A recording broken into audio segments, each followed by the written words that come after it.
Hidup itu penuh misteri. Tak ada yang tahu bagaimana nasib seseorang bisa berubah dalam sekejap. Seperti kisah seorang kuli bangunan miskin dari desa yang merantau ke Arab Saudi demi sesuap nasi. Namun, siapa sangka, takdir membawanya bertemu seorang janda kaya yang mengubah hidupnya selamanya. Halo sahabat semua, selamat datang di kisah yang penuh haru dan inspirasi ini. Jangan lupa untuk like, komen, dan subscribe agar kalian tak ketinggalan cerita menarik lainnya. Mari kita mulai kisah ini. Matahari mulai merangkak turun ke ufuk barat, menyisakan semburat jingga di langit desa. Sarman duduk di atas tumpukan batu bata yang baru saja selesai ia susun. Tangannya yang kasar penuh dengan debu semen. Bajunya lusuh dengan bercak keringat yang mengering setelah seharian bekerja di bawah terik matahari. Ia menghembuskan napas panjang, mengusap wajahnya yang kelelahan.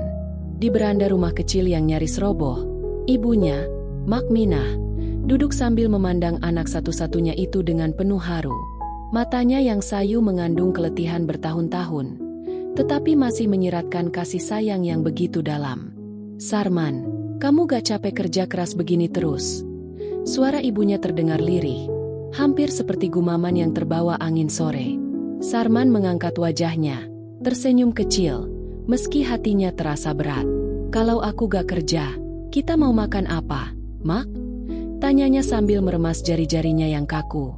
Mak Minah menatap anaknya dengan penuh rasa iba.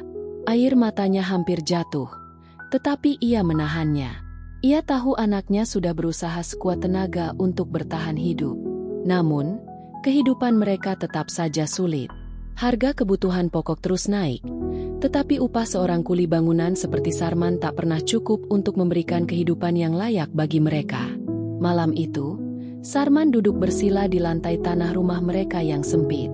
Lampu minyak yang redup bergoyang perlahan diterpa angin malam, menciptakan bayangan yang bergerak di dinding anyaman bambu yang sudah rapuh. Di hadapannya, Mak Minah menyeruput teh panas yang ia buatkan untuknya. Mereka berdua duduk dalam diam, masing-masing tenggelam dalam pikirannya sendiri. Lalu, tiba-tiba Sarman mengeluarkan sepucuk kertas dari sakunya. Itu adalah brosur dari agen tenaga kerja yang menawarkan pekerjaan di luar negeri. Tangannya bergetar saat menyodorkannya kepada ibunya. "Mak, aku ada tawaran kerja di Arab. Gajinya besar." Suara Sarman nyaris berbisik. Mak Minah mengernyitkan dahi, mengambil kertas itu dan membacanya dengan mata yang semakin melemah karena usia. "Arab? Jauh sekali, Nak. Mak sendirian kalau kamu pergi." Sarman menunduk. "Aku tahu, Mak, tapi kalau aku tetap di sini, kita gak akan pernah keluar dari kemiskinan ini. Aku ingin Mak hidup lebih baik." Tangis Mak Minah akhirnya pecah. Ia menggenggam tangan Sarman erat, seolah tak ingin melepaskannya. "Nak, kamu anak satu-satunya Mak. Mak takut kalau kamu kenapa-kenapa di negeri orang." Sarman menghela napas panjang. "Mak, aku janji akan baik-baik saja. Aku cuma ingin Mak gak lagi tidur di rumah yang hampir roboh ini." Akhirnya, dengan berat hati, Mak Minah mengangguk. Air matanya terus mengalir, tetapi ia tahu, inilah satu-satunya harapan mereka untuk hidup lebih baik. Bandara Soekarno-Hatta tampak begitu megah di mata Sarman. Ia tak pernah melihat bangunan sebesar ini seumur hidupnya. Hatinya berdebar kencang saat ia melangkah melewati gerbang keberangkatan. Di belakangnya, Mak Minah berdiri sambil menangis, melambai dengan tangan gemetar. "Jaga diri baik-baik, Nak. Jangan lupa salat dan makan yang teratur." Pesan terakhir ibunya sebelum Sarman masuk ke ruang tunggu. Sarman hanya bisa tersenyum kecut, menyembunyikan kesedihannya. "Insya Allah, Mak, aku akan pulang membawa kebahagiaan buat Mak." Beberapa jam kemudian, pesawat yang ditumpanginya mengudara. Sarman menatap keluar jendela, melihat tanah kelahirannya mengecil dan perlahan menghilang di balik awan. Air mata yang ia tahan akhirnya jatuh juga. Saat tiba di Arab Saudi, panasnya langsung menyengat wajahnya. Udara kering dan angin gurun yang tajam menerpa kulitnya, membuatnya merasa asing dan sendirian. Ia berjalan keluar bandara dengan langkah ragu, membawa satu koper kecil berisi baju seadanya dan doa dari ibunya yang ia genggam erat dalam hati. Sesampainya di mes pekerja, ia mulai menyadari bahwa hidup di negeri orang tak semudah yang ia bayangkan. Kamar sempit yang ia tinggali hanya berisi kasur tipis, kipas kecil yang nyaris tak berfungsi, dan dinding yang penuh dengan coretan pekerja lain yang pernah tinggal di sana. "Selamat datang di dunia keras, bro," kata seorang pekerja senior, Hasan, sambil menepuk bahu Sarman. Sarman hanya mengangguk, menatap langit-langit dengan mata kosong. Ia mulai bertanya dalam hati, apakah ini jalan yang benar? Hari pertama bekerja, Sarman sudah merasakan betapa beratnya pekerjaan ini. Ia harus mengangkut semen, memecah batu, dan bekerja di bawah sinar matahari yang terasa seperti membakar kulitnya. Tak ada tempat berteduh. Tak ada waktu untuk mengeluh. "Sarman, jangan lambat. Cepat angkat itu," teriak seorang mandor berkebangsaan Arab. Sarman mengangguk cepat dan mengangkat kantong semen seberat 50 kilogram ke pundaknya. Keringatnya menetes, bercampur dengan debu yang menempel di wajahnya. Dadanya terasa sesak, tapi ia tetap bertahan.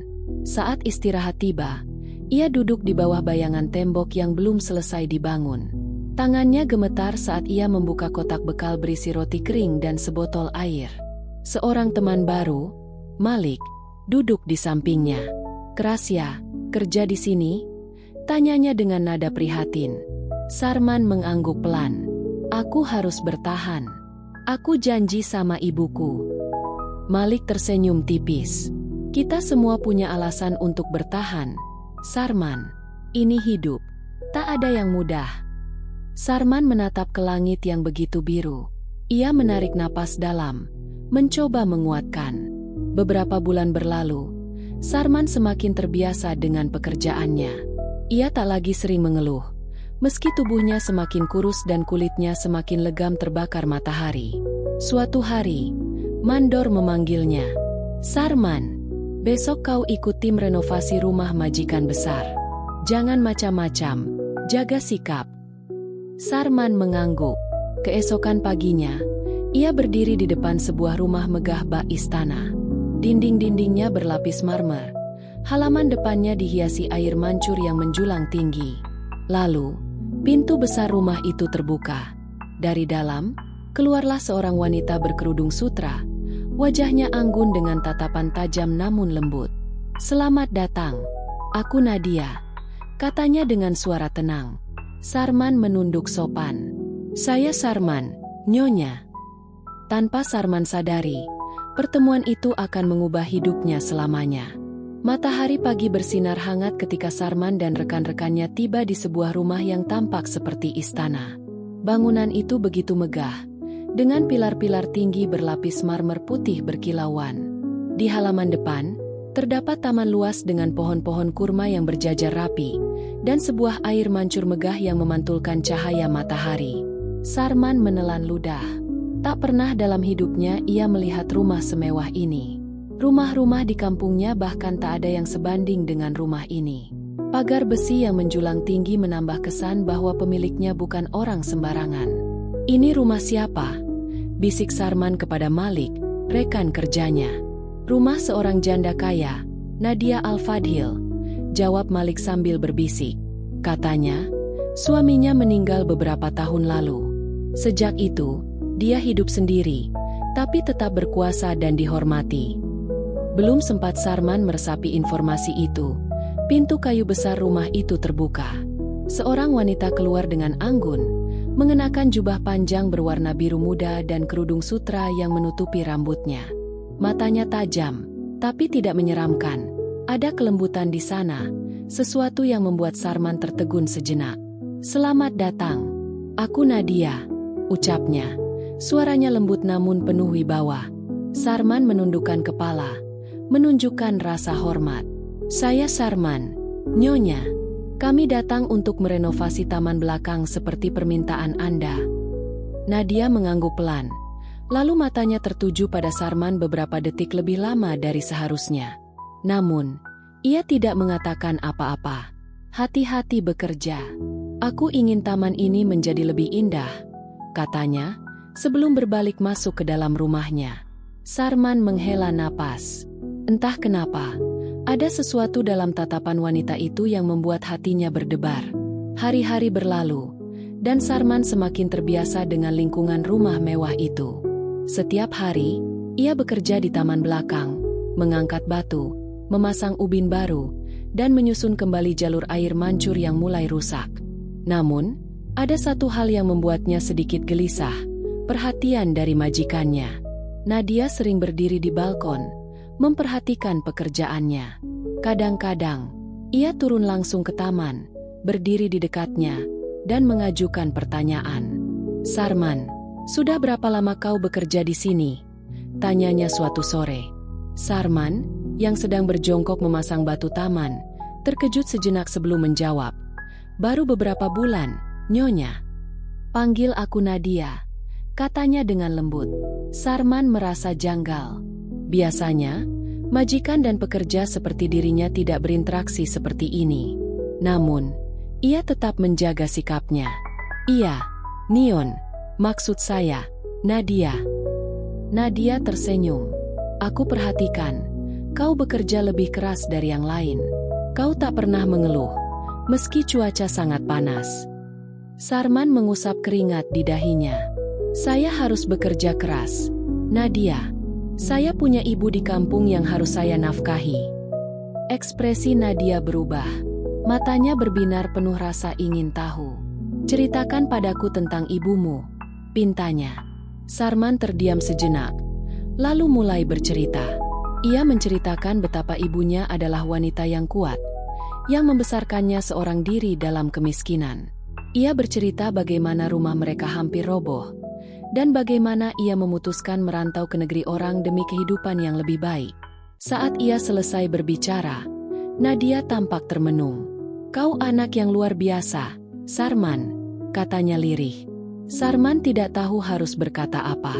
Ia hanya tersenyum kecil, lalu kembali bekerja.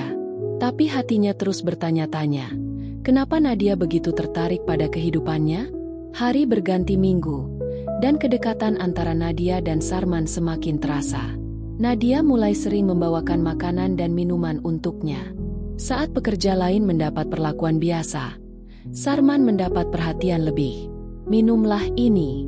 Aku tahu kau pasti haus," kata Nadia suatu siang, menyodorkan segelas jus dingin. Sarman menerimanya dengan ragu-ragu. "Terima kasih, Nadia. Tapi saya ini hanya pekerja bangunan. Nyonya tidak perlu repot-repot untuk saya." Nadia tersenyum. "Kau bukan hanya pekerja. Kau manusia, Sarman. Aku menghargai kerja kerasmu." Perkataan itu membuat Sarman terpana. Tak ada seorang pun, seumur hidupnya, yang memperlakukannya seperti ini. Malam harinya, Sarman duduk di tepi tempat tidurnya yang sempit di asrama pekerja. Ia menatap langit-langit dengan perasaan campur aduk. Apa yang sedang terjadi? Gumamnya sendiri. Ia menyadari bahwa ia mulai menaruh perasaan terhadap majikannya. Tapi, itu mustahil. Bagaimana mungkin seorang buruh bangunan seperti dirinya bisa memiliki perasaan terhadap seorang wanita kaya raya? Suatu hari, saat pekerjaan hampir selesai, Nadia memanggil Sarman ke ruang tamunya. "Aku ingin bicara denganmu," katanya. Sarman menunduk. "Ada apa, Nadia?" Nadia menatapnya dengan dalam. "Aku ingin menikah denganmu, Sarman." Dunia Sarman terasa berhenti berputar. Ia menatap Nadia dengan mata terbelalak, tidak percaya dengan apa yang baru saja didengarnya. "Tapi, saya ini hanya pekerja bangunan, Nadia," katanya dengan suara gemetar. Nadia tersenyum lembut. "Aku tidak peduli siapa kau. Aku hanya ingin seseorang yang tulus. Dan aku melihat ketulusan itu dalam dirimu." Hati Sarman berdebar begitu kencang. Ia tidak pernah membayangkan bahwa seorang wanita seperti Nadia bisa menginginkan dirinya. Tapi ia juga tahu, keputusan ini bukan sesuatu yang bisa diambil dengan mudah. Sarman merasa bimbang. Ia tahu betul bahwa cinta mereka akan menghadapi banyak rintangan. Apa kata orang-orang nanti? Bagaimana keluarganya di kampung akan bereaksi? Namun, ketika ia melihat ketulusan di mata Nadia, ia merasa hatinya semakin mantap. "Aku hanya ingin tahu satu hal," kata Sarman. Suaranya pelan. Kau benar-benar yakin dengan keputusan ini? Nadia mengangguk. Aku yakin, Sarman. Hidup ini bukan soal harta atau status. Aku ingin hidup dengan seseorang yang memahami nilai kerja keras dan ketulusan. Dan aku menemukannya dalam dirimu. Sarman menarik napas panjang, lalu mengangguk perlahan. Kalau begitu, aku siap, Nadia. Senyum Nadia merekah. Ia menggenggam tangan Sarman erat. Hari itu, di rumah megah itu, dua hati yang berasal dari dunia yang berbeda akhirnya bertemu dalam satu takdir yang tak pernah mereka duga. Kabar tentang rencana pernikahan Sarman dan Nadia menyebar dengan cepat. Para pekerja bangunan yang sebelumnya hanya memandang Sarman sebagai kuli biasa, kini mulai memandangnya dengan tatapan heran, bahkan ada yang penuh iri. Sarman, kau bercanda, kan? Tanya Malik, sahabatnya di mes pekerja, suatu malam. Sarman menggeleng pelan, duduk di kasurnya yang sempit sambil menatap lantai. Aku serius, Malik. Aku sendiri masih belum percaya, tapi Nadia yakin dengan keputusannya. Malik mendesah panjang. Tapi dia orang kaya. Sarman, janda dari keluarga terpandang. Kau hanya seorang pekerja bangunan dari desa. Apa kau benar-benar berpikir semua ini akan berjalan mulus? Sarman terdiam. Ia tahu ada kebenaran dalam kata-kata Malik. Nadia berasal dari keluarga terpandang, sedangkan dirinya hanyalah anak seorang janda miskin di desa. Ini bukan tentang uang atau status, kata Sarman akhirnya. Nadia memilihku karena dia melihat sesuatu dalam diriku, bukan karena hartanya. Malik menggeleng. Masyarakat di sini tidak akan mudah menerima hubungan seperti ini. Kau harus siap menghadapi semuanya. Sarman menatap sahabatnya dalam-dalam. Ia tahu perjalanannya tidak akan mudah, tetapi hatinya sudah mantap. Keesokan harinya, Nadia membawa Sarman untuk bertemu keluarganya. Rumah besar itu terasa lebih mencekam dari biasanya. Saat mereka memasuki ruang tamu yang penuh dengan perabotan mewah, seorang pria berusia sekitar 50 tahun duduk dengan ekspresi dingin. Itu adalah Faisal, kakak tertua Nadia. Apa maksud semua ini, Nadia? Suara Faisal terdengar tajam saat mereka duduk. Nadia menggenggam tangan Sarman erat. Aku ingin menikah dengannya. Faisal, aku telah memutuskan. Faisal menatap Sarman dari atas ke bawah dengan penuh penghinaan. Kau, seorang kuli bangunan? Berani-beraninya kau berpikir bisa menjadi bagian dari keluarga kami. Sarman menelan ludah, tetapi tetap menatap Faisal dengan mata penuh keteguhan. Saya tidak pernah berniat mengambil keuntungan dari Nadia, Tuan. Saya hanya mencintainya dengan tulus. Tulus? Faisal tertawa sinis. Kau pikir cinta cukup untuk menjalani hidup?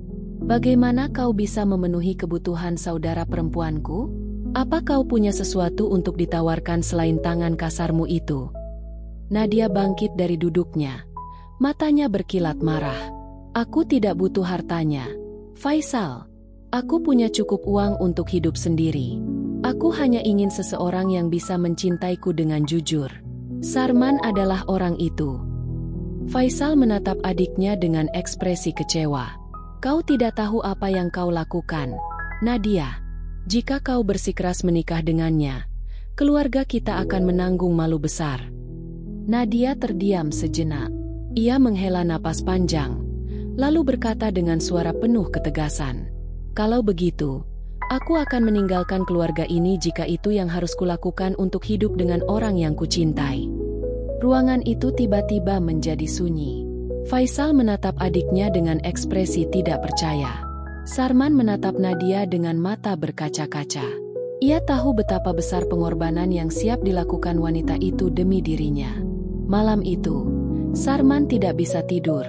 Ia duduk di balkon mes pekerja, menatap bulan yang menggantung di langit Arab yang gelap. Ia memikirkan ibunya di desa. Ia terbayang wajah lelah Makminah yang menunggu kabar darinya. Apakah aku pantas menerima cinta Nadia?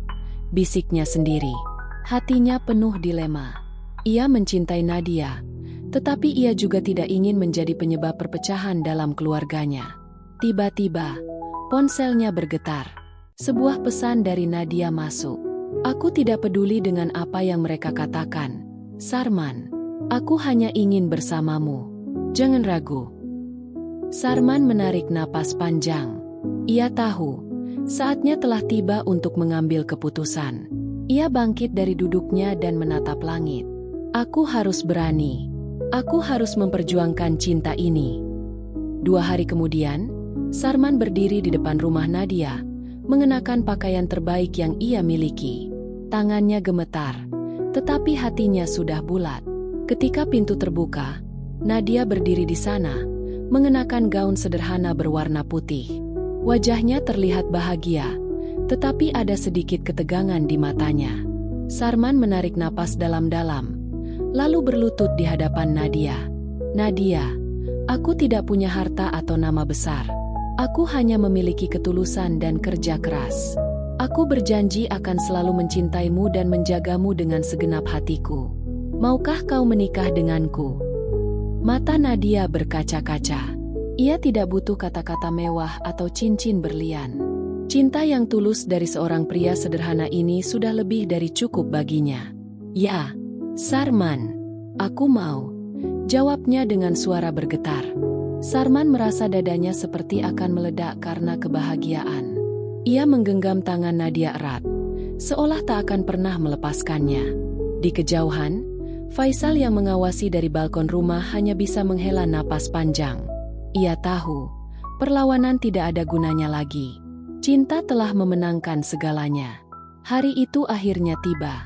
Di sebuah masjid besar di Riyadh, Sarman dan Nadia mengucapkan ijab kabul. Makminah datang dari Indonesia, mengenakan kebaya sederhana, tetapi matanya bersinar bahagia saat melihat anaknya menikahi wanita yang begitu mencintainya.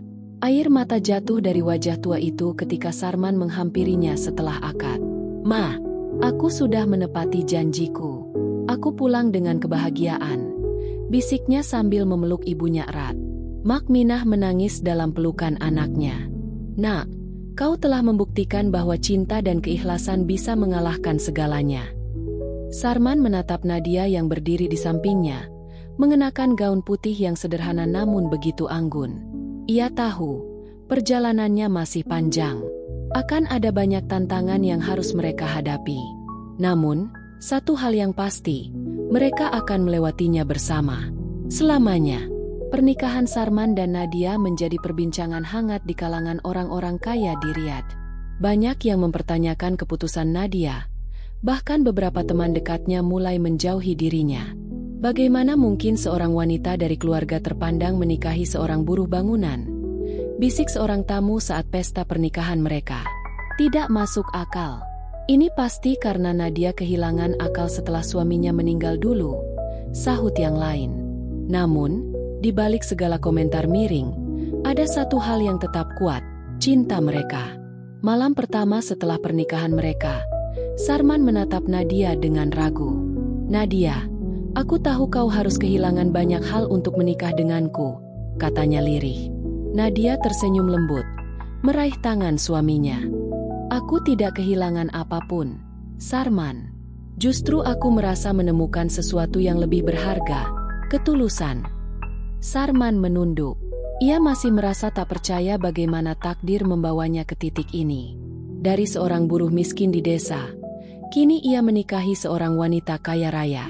Namun, ia tahu, tantangan baru akan segera datang. Setelah menikah, Sarman dan Nadia tinggal di rumah mewah milik Nadia. Meski Sarman kini menjadi suami dari seorang wanita kaya, ia tetap memilih hidup sederhana. Aku tidak mau hanya duduk berpangku tangan. Nadia, aku ingin tetap bekerja, ujar Sarman suatu hari. Nadia menatap suaminya dengan penuh kasih. Kau tidak perlu bekerja lagi, Sarman. Aku memiliki cukup uang untuk kita berdua. Namun, Sarman menggeleng. Aku tidak bisa. Nadia, aku sudah terbiasa bekerja keras. Aku ingin tetap merasa berguna. Akhirnya, Sarman memutuskan untuk membuka usaha kecil di Riyadh. Dengan tabungan yang ia kumpulkan selama bekerja, ia membuka toko bahan bangunan. Namun, tantangan baru segera muncul. Banyak pelanggan yang meragukan bisnisnya hanya karena latar belakangnya yang hanya seorang mantan pekerja bangunan. Apa kau yakin ingin membeli dari toko ini? Pemiliknya hanya buruh bangunan, bukan pebisnis. Sindir seorang pria di toko Sarman. Namun, Sarman tidak menyerah. Ia bekerja keras, dan sedikit demi sedikit, toko kecilnya mulai dikenal. Nadia selalu mendukungnya, meskipun ia tahu perjalanan ini tidak akan mudah. Tak apa, Sarman. Biarkan waktu yang membuktikan, katanya sambil menggenggam tangan suaminya erat. Meskipun Nadia bahagia dengan kehidupannya bersama Sarman, keluarganya masih belum sepenuhnya menerima keputusan pernikahannya. Suatu hari, Faisal, kakak Nadia, datang ke rumah mereka tanpa pemberitahuan. Ini semua tidak akan bertahan lama, Nadia, katanya dengan nada dingin. Cinta tidak akan cukup untuk mempertahankan pernikahan. Nadia menatap kakaknya dengan tajam. Aku bahagia, Faisal. Kenapa kau tidak bisa menerimanya? Faisal menghela napas panjang. Bukan aku tidak mau menerimanya, tapi aku tidak ingin kau menderita di masa depan. Dunia kita berbeda. Sarman, yang mendengar percakapan itu, merasa hatinya terluka. Ia tahu Faisal tidak sepenuhnya salah. Namun, ia menggenggam tangan istrinya erat. Aku tidak akan membiarkan Nadia menderita. Aku akan bekerja lebih keras untuk membuktikan bahwa aku pantas menjadi suaminya. Faisal menatap Sarman dalam-dalam, lalu mendesah. Kita lihat saja nanti, katanya sebelum pergi. Setelah Faisal pergi, Nadia menoleh ke arah Sarman. Jangan dengarkan dia. Aku percaya padamu. Sarman mengangguk. Namun, jauh di dalam hatinya, ia tahu bahwa perjalanan mereka masih panjang. Tahun-tahun berlalu, dan Sarman terus bekerja keras. Toko bahan bangunannya berkembang pesat. Bahkan kini memiliki beberapa cabang di berbagai kota. Keberhasilannya mengejutkan banyak orang, terutama mereka yang dulu meremehkannya. Siapa sangka buruh bangunan itu kini menjadi pengusaha sukses, bisik seorang pelanggan di tokonya. Namun, bagi Sarman, kesuksesan sejatinya bukanlah uang atau bisnisnya, melainkan keluarganya. Ia dan Nadia dikaruniai seorang putra, yang mereka beri nama Amir. Suatu malam, Sarman duduk di teras rumahnya, menggendong Amir yang tertidur di dadanya. Nadia duduk di sampingnya, menyandarkan kepala di bahu suaminya. Apakah kau bahagia, Sarman? Bisiknya. Sarman tersenyum, menatap langit yang bertabur bintang. Aku lebih dari bahagia, Nadia. Aku bersyukur, jawabnya pelan. Dalam hatinya, ia tahu bahwa semua kerja kerasnya, semua air mata dan perjuangan yang telah ia lalui, akhirnya berbuah manis. Beberapa bulan kemudian, Sarman membawa Nadia dan Amir pulang ke Indonesia untuk mengunjungi ibunya. Makminah berdiri di depan rumah sederhana mereka, menatap anaknya dengan mata berkaca-kaca. Sarman, kau pulang, nak, katanya dengan suara bergetar. Sarman berlari dan memeluk ibunya erat. Mak, aku pulang. Aku sudah menepati janjiku untuk membahagiakanmu. Nadia tersenyum haru melihat pertemuan itu. Ia pun menghampiri Makminah dan mencium tangannya. Terima kasih sudah menerima saya sebagai menantu, Mak, katanya dengan lembut. Makminah mengusap pipi Nadia dengan penuh kasih. Kau adalah berkah bagi anakku, nak. Aku sangat bersyukur. Hari itu, kebahagiaan menyelimuti rumah kecil di desa itu. Sarman telah menempuh perjalanan panjang, dari seorang buruh bangunan miskin, menjadi TKI di Arab, hingga akhirnya menikahi seorang wanita kaya dan membangun bisnisnya sendiri. Namun, di balik semua itu, satu hal yang tetap ia pegang teguh, bahwa ketulusan dan kerja keras selalu membawa seseorang menuju kebahagiaan yang sejati.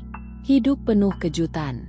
Jangan pernah menyerah, karena rezeki dan jodoh bisa datang dari arah yang tak disangka. Terima kasih telah menonton hingga akhir. Jangan lupa like, komen, dan subscribe agar kisah inspiratif lainnya bisa terus hadir untuk kalian.